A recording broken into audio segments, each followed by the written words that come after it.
Welcome to the MOM-enomics podcast. I am your host, Booth Parker, mom, wife, and certified public accountant. The other day, my husband and I were driving down the road. We were yet again heading out of town for a baseball game, and we were going a way that was a road we hadn't been on in probably a few months. And we were coming up on this, basically a field that had just been vacant for years and years, and they were clearly building something. And so we looked to see if there was a sign as to what it was, and there was, and it was going to be yet another storage unit facility, which we have tons of them in our county. So we both got tickled and just started reminiscing about the times in our lives when we were storage unit people. So we had a time, gosh, it was at least a decade, that we were storage unit type people because we had so much stuff. And I am not coming from a place of judgment here on this. I'm definitely coming from a place of empathy because I was overwhelmed by too much stuff for a very, very long time. And it was so overwhelming and stressful. Didn't even know where to begin to try to rectify the situation. So I've definitely made some big strides.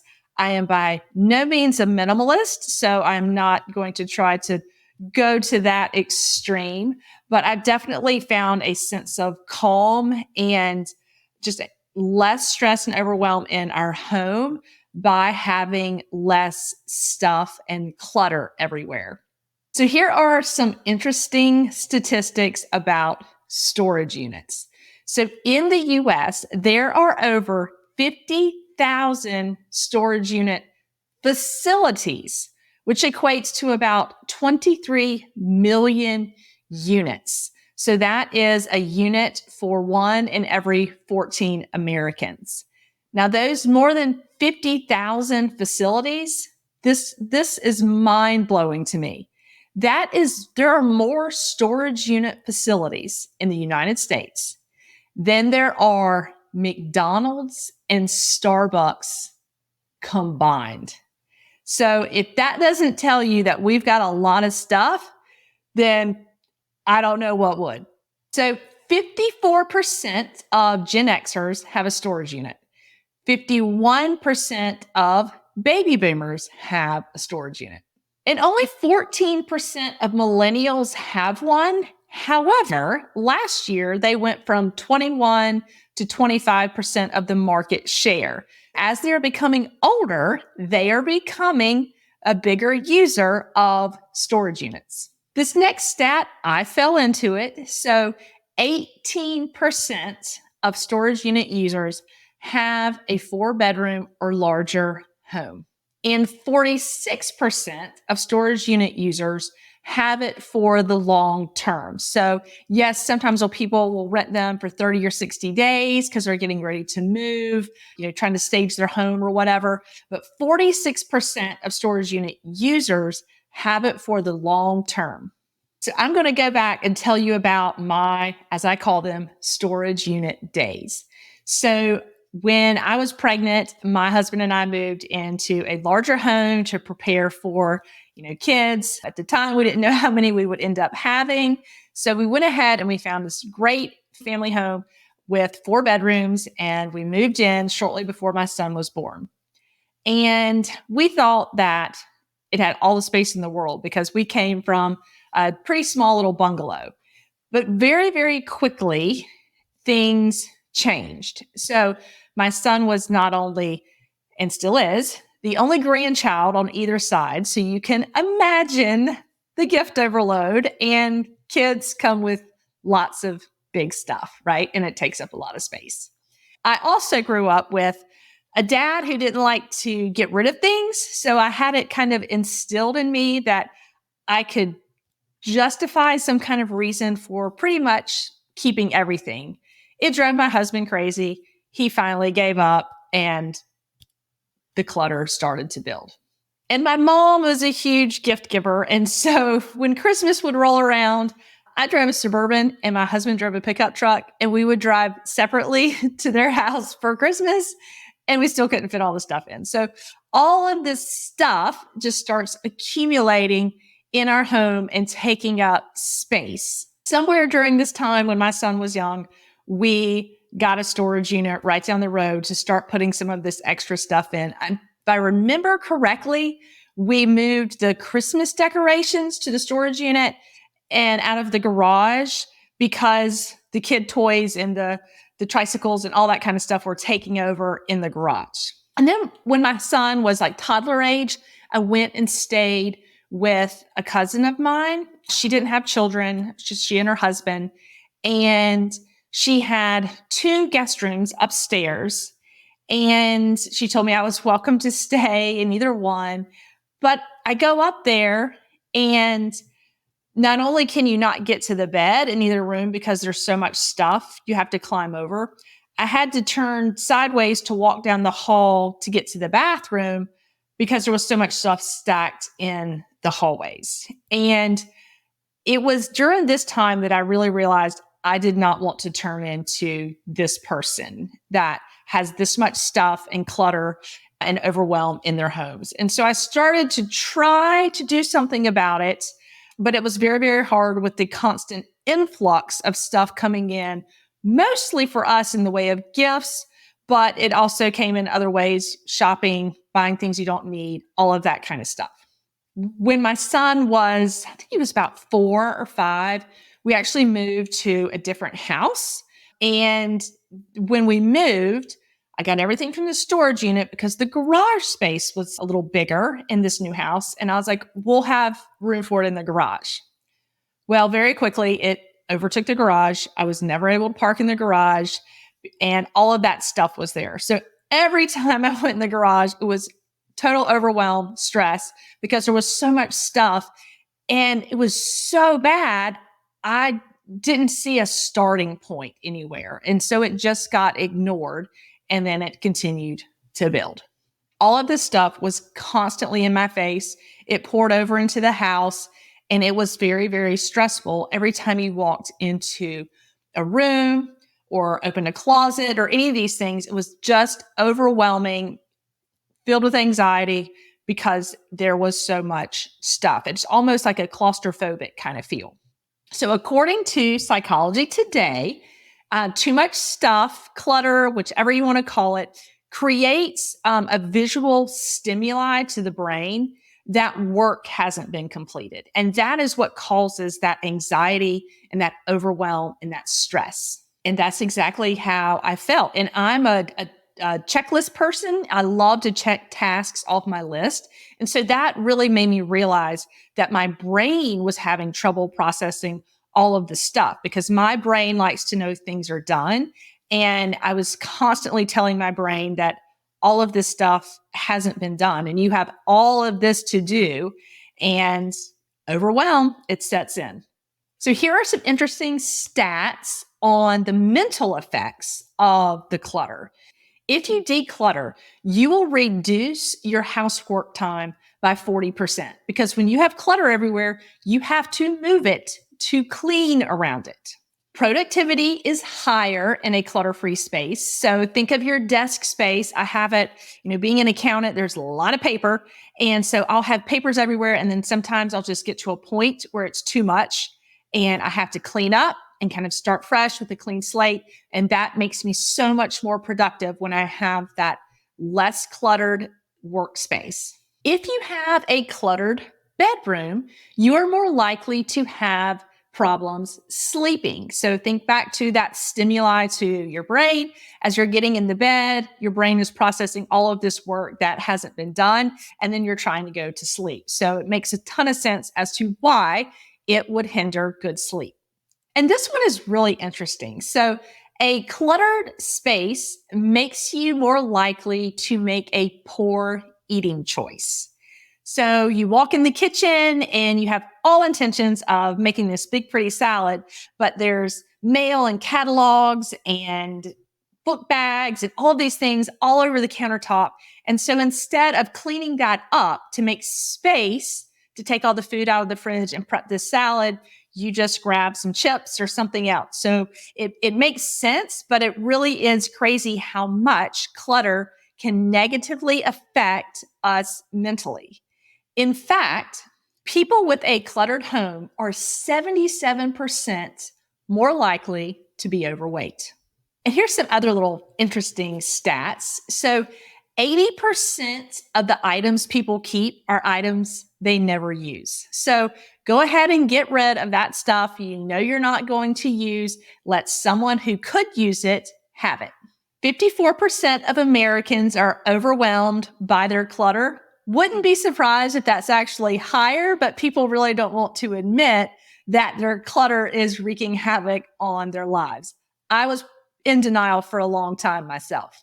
And this one's crazy.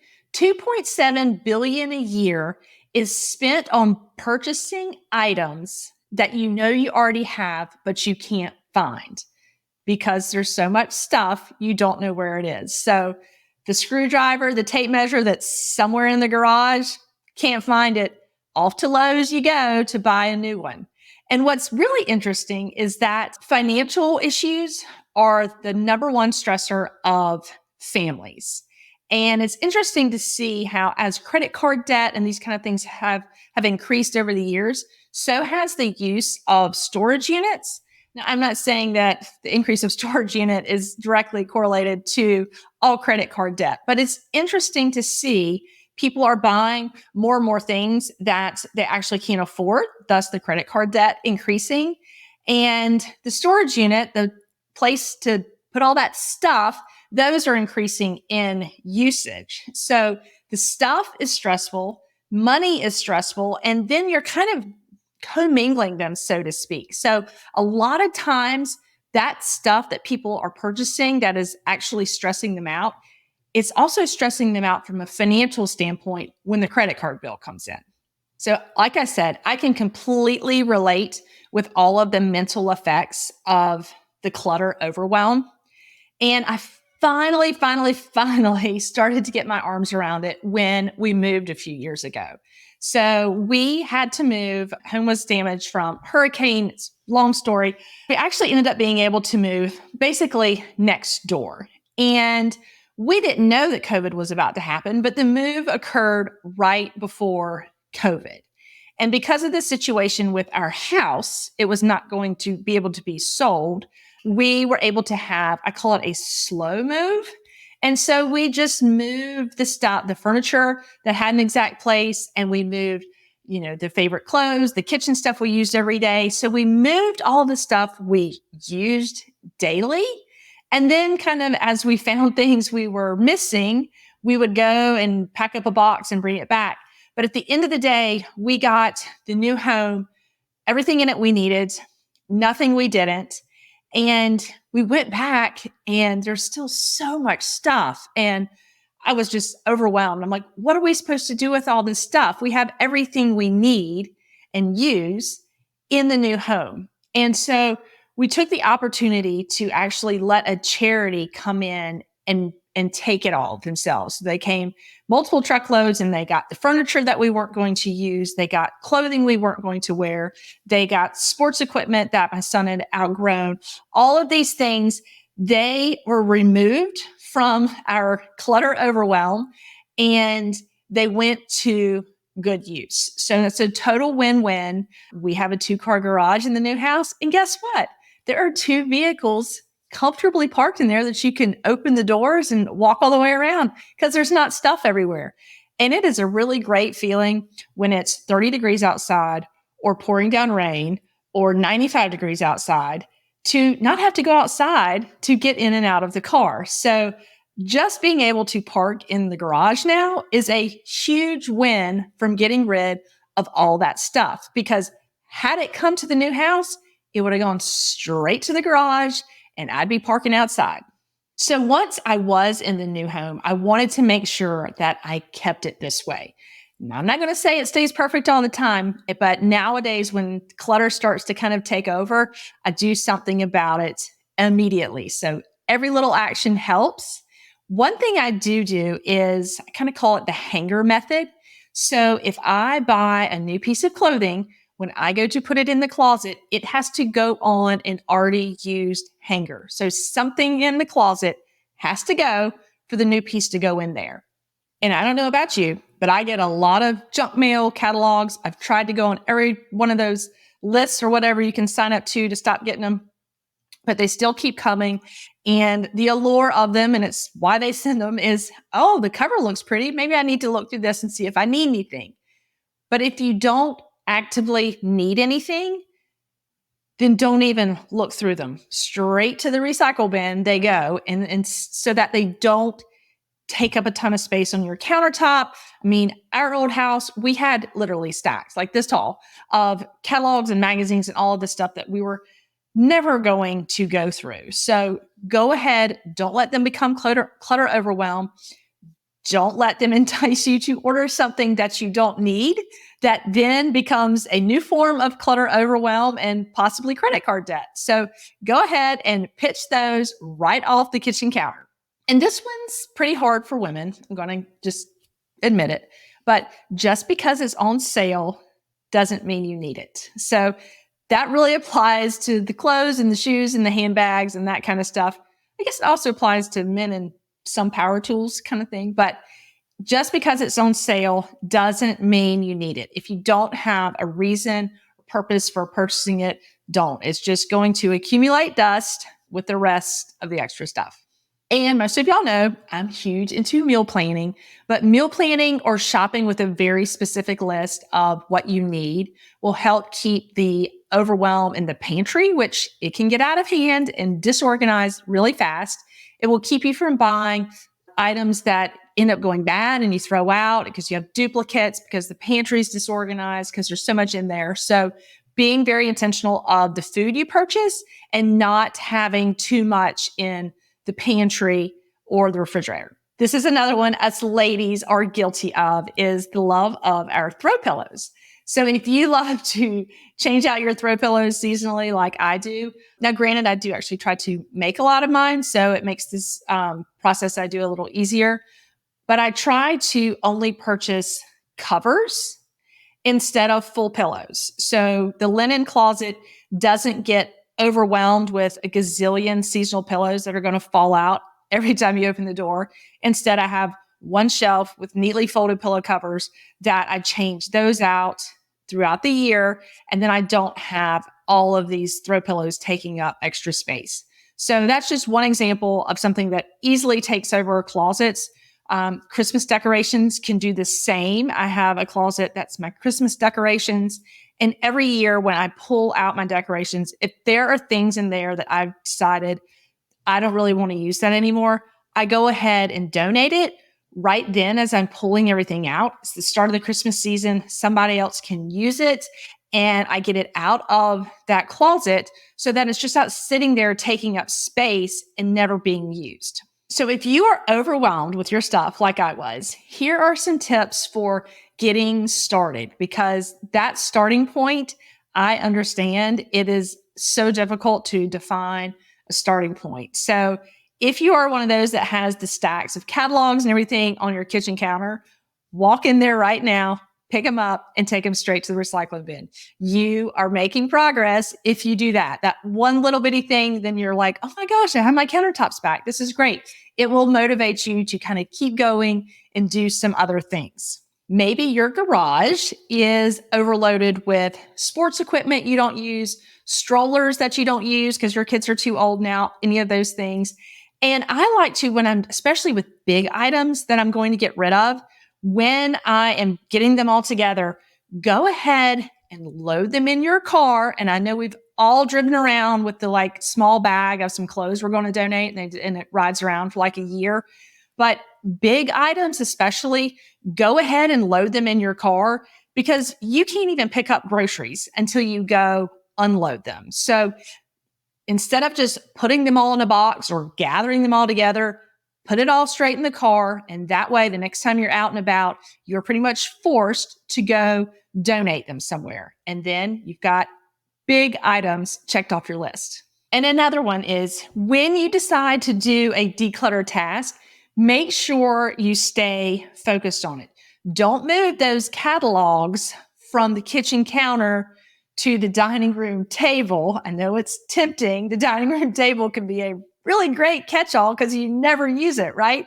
So don't move things from one room to another and then all of a sudden see something in that room and be like, oh, that's what I'm going to do now. And then you never finish any of the tasks. So decide a task you're going to do, finish it, and it'll motivate you to do another one. But don't start a whole bunch of different ones and leave them unfinished, because it will just frustrate you and you won't start making progress on actually decluttering. And this one's hard to do because when you get in that mood to purge and organize, you're like, oh, I'm going to make it look like Pinterest or a catalog or something. The problem with going and buying bins and baskets before you declutter is, one, you will either end up just filling them up with the clutter and trying to make it look prettier than it did, or you'll have a bunch of bins and baskets that don't work for your new organization once all the clutter is gone. So it can be hard to do, because I love cute baskets too, but wait until you have the decluttering stuff done and you know your organizational needs before you go spend money on bins and baskets. And lastly, if you really need help taking action, there are professional organizers out there that will come in and they'll kind of hold your hand and force you to ask yourself hard questions and get rid of things. Maybe you don't need quite that much help.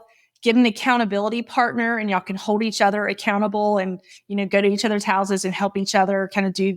That's what friends are for, right? So it can be a very, very rewarding journey to get rid of all the extra stuff in your house.